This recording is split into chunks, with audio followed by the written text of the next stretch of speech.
Shannon. We're sitting in for Evan, Canty, and Michelle on this Memorial Day on ESPN Radio and the ESPN app. Let's welcome in ESPN NFL senior reporter Dan Graziano. And Graz, we were just talking about Aaron Rodgers and the latest breadcrumb to drop in this trail that he's leaving.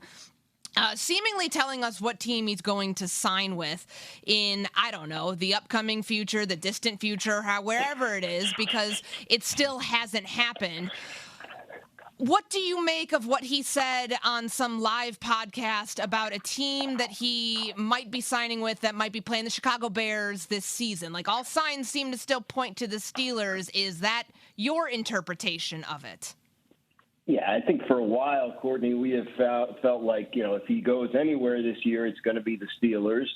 And him saying that, I guess, indicates that he's leaning that way. Look, to try and guess what's in Aaron Rodgers' head, I think is foolish. I think he likes when people do it and then he goes the other way, because then he could call them foolish and act like he's smarter than everybody else in the world, which is his big thing. He does that more than he plays football now. But look, it's what it is. He's either going to go to the Steelers or he's probably going to retire or sit out the year, whatever form that would take. And when we're going to have an answer is anyone's guess. I think I told the folks you're sitting in for last week that in order to get an answer to that question, they would have to have Aaron Rodgers on their show.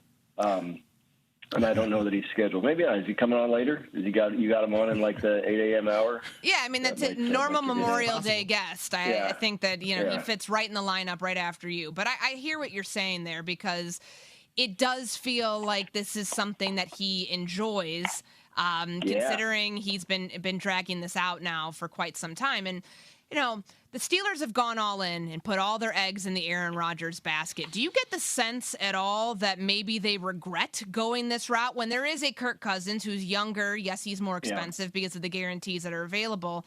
Like, considering they've shown their hand here, is there some remorse in the way that they've handled it this offseason? I don't get that sense. I think if you got the Steelers and you gave them truth serum, what they would tell you is, we didn't really like any of the options that were available at quarterback this offseason, including Aaron Rodgers. So we're just kind of going with what we ended up being left with. Like, they didn't feel like spending more on Justin Fields than the Jets did. They didn't feel like bringing Russell Wilson back. They didn't feel, for whatever reason, like playing on Sam Darnold in free agency or drafting a quarterback in the first 5 rounds. So I think around the time of the draft, I got the sense the Steelers were looking at like the next 2 drafts, the one that just happened and the one next year, as possibly a better option for addressing their long-term quarterback situation. And in terms of the short term, in terms of this year, everyone keeps laughing. And I'm going to do TV this morning with Tannenbaum. He's going to say the same thing he's been saying for like months.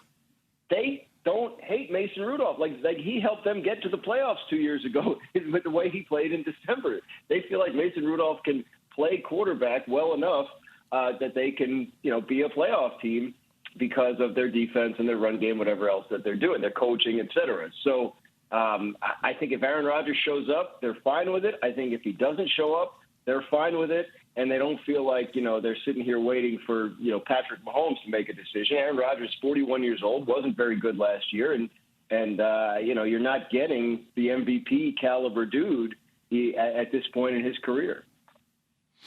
Dan, if they sign Aaron Rodgers, how will his performance this season impact Mike Tomlin's future in Pittsburgh? Oh, I don't think Myron, that it's going to matter to them. Like, the Steelers are very big picture when it comes to those kinds of decisions. That's an understatement, right? They've had 3 head coaches in 60 years, so I don't think they're going to tie Mike Tomlin's future to like, oh, he's got to deliver this year if we get him Aaron Rodgers. I think it's much more big picture, and it's more about when obviously everything comes to an end.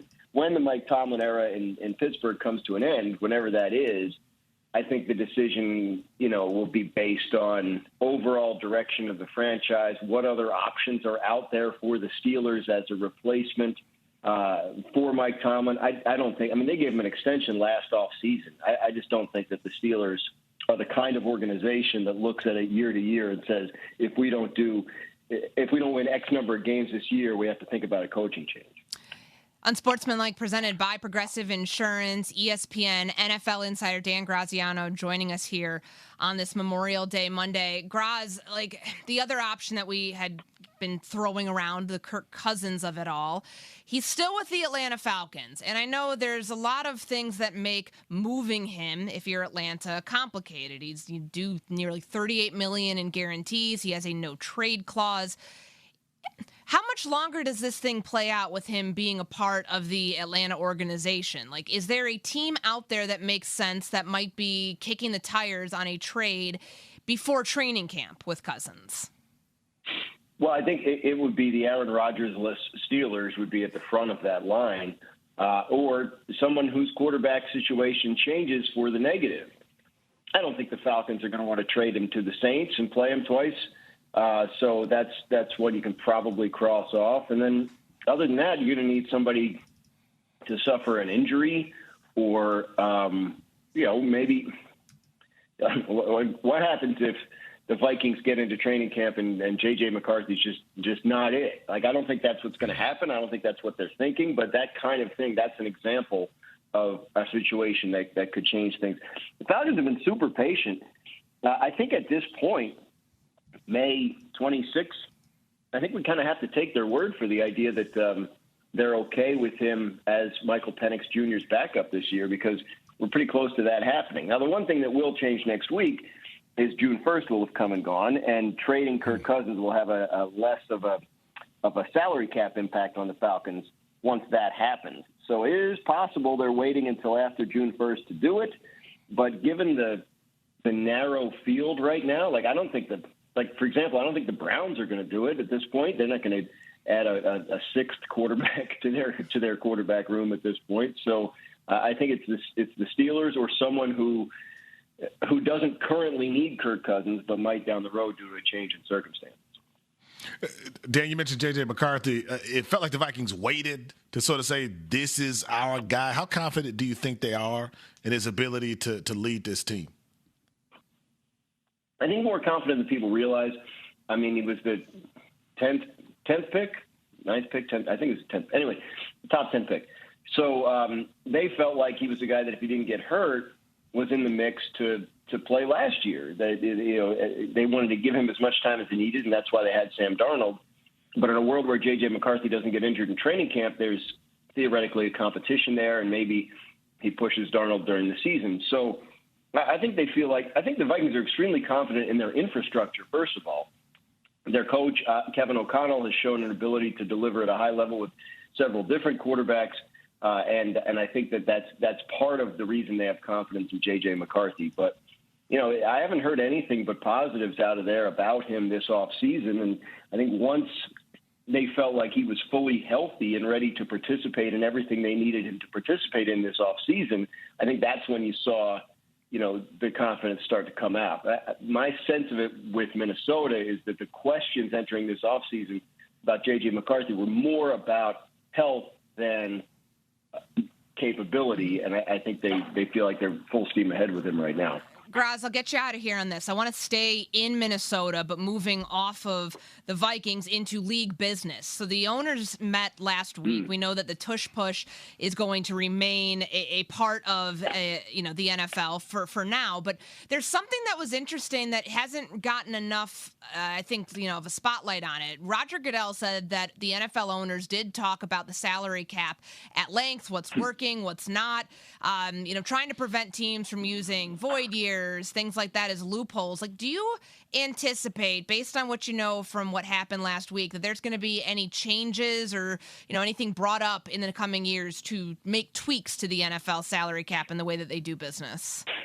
Yeah, I found that comment extremely interesting, and I'm making calls to try and sort of decipher what it all means and get a sense of what the priorities will be. That what people need to know is the collective bargaining agreement runs through 2030. So it has 5 more seasons left on it. Now, we also know that the owners are interested in adding an 18th regular season game, and there's all these issues. And what happened in the last 10-year CBA was they got halfway through it and they ran out of the money they needed to help build stadiums, and so they wanted to do a new one. So that could happen again. But the question becomes, what are the priorities from either side? And if the owners are talking amongst themselves about changes to the way the salary cap rules work and how you can put void years in contracts and use that as an accounting trick to spread out the cap hit over 5 years, that would be a fascinating change that I think the players' union would want to examine very closely because of the potential impact it would have on obviously players' income. Goodell also hinted at the possibility of altering the revenue split, which is the kind of issue that could really bring things to a halt and has in the past when we talk about the 2011 lockout and things like that. So over the next year or two, I think we're going to get a better picture of what the priorities are on each side and what the timetable is for a potential renegotiation of the CBA. If the owners are hell-bent on an 18th game of regular season, they could open negotiations. They could try to open negotiations relatively soon. There was some thought a few months ago that it could be this offseason. That doesn't seem likely now, but it certainly could be next year. So, yeah, it's worth watching because these are the core issues that drive, these negotiations. And these negotiations, from the standpoint of fans, are the kind of things that can delay starts of seasons. So it's worth paying attention to, no doubt. Yeah, definitely. A lot of interesting nuggets coming out of owners' meetings in Minnesota last week as we wager on for the OTA season to come to an end. And then minicamp, maybe by the time Graz is back here next week, Aaron Rodgers will have made a decision. Don't count on that one. Big maybe there. Graz, we appreciate it. Thanks so much for the time. Thank you, guys. That's ESPN NFL insider Dan Graziano joining Myron Metcalf and Courtney Cronin here on Unsportsmanlike. Unsportsmanlike presented by Progressive Insurance. Straight ahead, I can only imagine what Pat Costello is over. But first, I've got a message from our...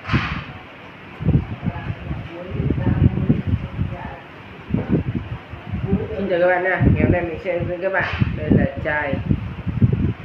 Bây giờ mình sẽ hướng dẫn các bạn cắt dán chai bia nha. Mình sẽ hướng dẫn các bạn cắt dán.